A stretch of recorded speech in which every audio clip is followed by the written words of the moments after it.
નમસ્કાર મિત્રો, સ્વાગત છે તમારું મારી યુટ્યુબ ચેનલ ગુજરાતી તાજા સમાચારમાં। મિત્રો, આજના વિડીયો અંદર ખાસ કરીને ગુજરાત તેમજ દેશ દુનિયાના તમામ મોટા સમાચાર વિશે વાત કરવાના છીએ। એટલા માટે ચેનલ ઉપર નવા હોય તો ચેનલ સબસ્ક્રાઇબ કરી લેજો અને બાજુમાં આપેલા બેલ આઇકનને જરૂરથી પ્રેસ કરજો। તો ચાલો મિત્રો, આજનો વિડીયો શરૂ કરીએ।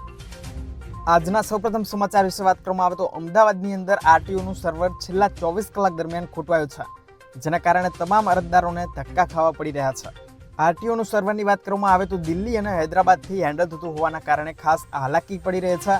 અમદાવાદમાં આરટીઓનું સર્વર દર મહિને 1 થી 2 વખત બંધ થવાના કારણે આરટીઓના તમામ કામકાજ બંધ થઈ જાય છે, જેના કારણે નવા લાયસન્સ અને અનેક કામો માટેના અરજદારોને ધક્કો ખાવો પડી રહ્યો છે।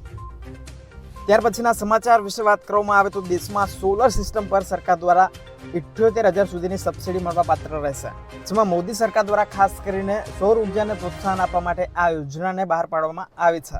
યોજનાની વાત કરીએ તો પીએમ સૂર્ય ઘર મફત વીજળી યોજનામાં 300 યુનિટ સુધીની મફત વીજળી મળશે, જ્યારે 78,000 સુધીની સબસિડી મળવા પાત્ર રહેશે। આ યોજનાના ખર્ચની વાત કરીએ તો 75,021 કરોડ રૂપિયા છે, તેને 2026થી લઈ 2027 સુધી લાગુ કરવાનો રહેશે। આ યોજનાની વાત કરવામાં આવે તો દેશના 1,000 કરોડ પરિવારો આ યોજનાનો લાભ લઈ શકશે।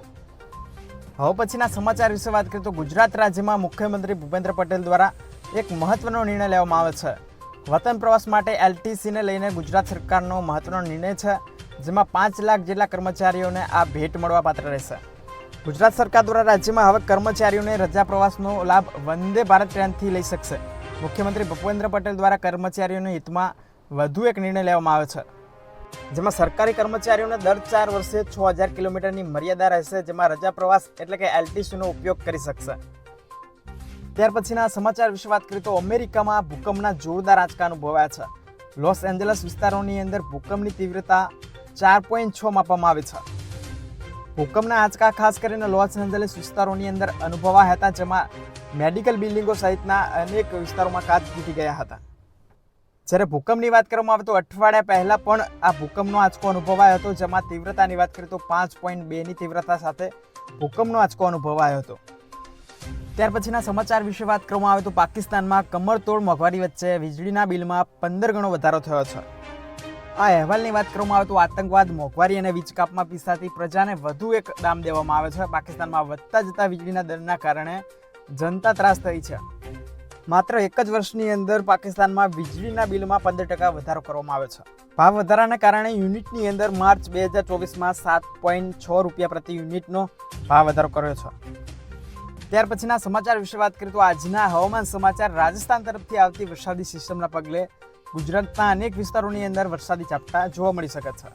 હવામાન વિભાગની આગાહી મુજબ વાત કરવામાં આવે તો મિત્રો રાજ્યમાં અનેક વિસ્તારોમાં હળવાથી મધ્યમ વરસાદની આગાહી છે, જ્યારે કેટલાક વિસ્તારોમાં ભારે વરસાદની પણ આગાહી કરવામાં આવી છે। હવામાન વિભાગની આગાહી મુજબ વાત કરીએ તો ઉત્તર ગુજરાત અને મધ્ય ગુજરાતમાં હળવાથી મધ્યમ વરસાદની આગાહી છે, જ્યારે દક્ષિણ ગુજરાતના કેટલાક વિસ્તારોમાં ભારે વરસાદની આગાહી કરવામાં આવી છે। જ્યારે ગુજરાત રાજ્યની અંદર રાજ્ય સરકાર દ્વારા આગોતરું આયોજન કરવામાં આવ્યું છે। નર્મદાનું પાણી આપવા સૌરાષ્ટ્ર અને ઉત્તર ગુજરાતની અંદર પાઇપલાઇનો દ્વારા પાણી પહોંચાડવામાં આવશે। સૌરાષ્ટ્રની વાત કરીએ તો સૌરાષ્ટ્રના સુરેન્દ્રનગર, રાજકોટ, મોરબી, બોટાદ, ભાવનગર, જામનગર અને અમરેલીની અંદર 40 જળાશયોમાં જુદી જુદી યોજનાની 4 પાઇપલાઇનો મારફતે નર્મદાનું પાણી સરકાર દ્વારા આગોતરું આયોજન કર્યું છે પહોંચાડવા માટે। આ પાઇપલાઇનો મારફતે ખાસ કરીને 1,300 ક્યુસેક પાણીનું ઉદ્વહન કરી જળાશયોમાં પહોંચાડવામાં આવશે, જેમાં 600 જેટલા ચેકડેમ અને તળાવો ભરવાનું આયોજન કરવામાં આવ્યું છે।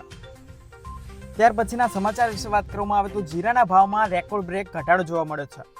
જીરાના બજાર ભાવની વાત કરવામાં આવે તો રાજકોટ માર્કેટ યાર્ડની અંદર 4,300 રૂપિયાથી 4,911 રૂપિયા સુધીના ભાવ બોલાયા હતા, જ્યારે ગોંડલ માર્કેટ યાર્ડના બજાર ભાવની વાત કરીએ તો 3,201 રૂપિયાથી 4,901 રૂપિયા, જેતપુર માર્કેટ યાર્ડમાં 3,500 રૂપિયાથી 4,576 રૂપિયા બોલાયા હતા। જીરાનું સૌથી મોટું માર્કેટ યાર્ડ ગણાતા ઊંઝા માર્કેટ યાર્ડના બજાર ભાવની વાત કરીએ તો 4,125 રૂપિયાથી 5,600 રૂપિયા ભાવ બોલાયા હતા, જ્યારે હારીજ માર્કેટ યાર્ડની વાત કરવામાં આવે તો 4,500 રૂપિયાથી 4,900 રૂપિયા ભાવ બોલાયા હતા। પાટણ માર્કેટ યાર્ડમાં ઊંચા ભાવ 4,752 રૂપિયા બોલાયા હતા। હવે પછીના સમાચાર વિશે વાત કરીએ તો ગુજરાતમાં એક સાથે 134 શિક્ષકોને કરાયા છે સસ્પેન્ડ। રાજ્યભરમાં ગેરહાજર રહેતા શિક્ષકોને લઈને સૌથી મોટા સમાચાર આવે છે। માહિતી આધારે રાજ્યભરમાં 134 ગેરહાજર રહેતા શિક્ષકોને સસ્પેન્ડ કરાયા છે।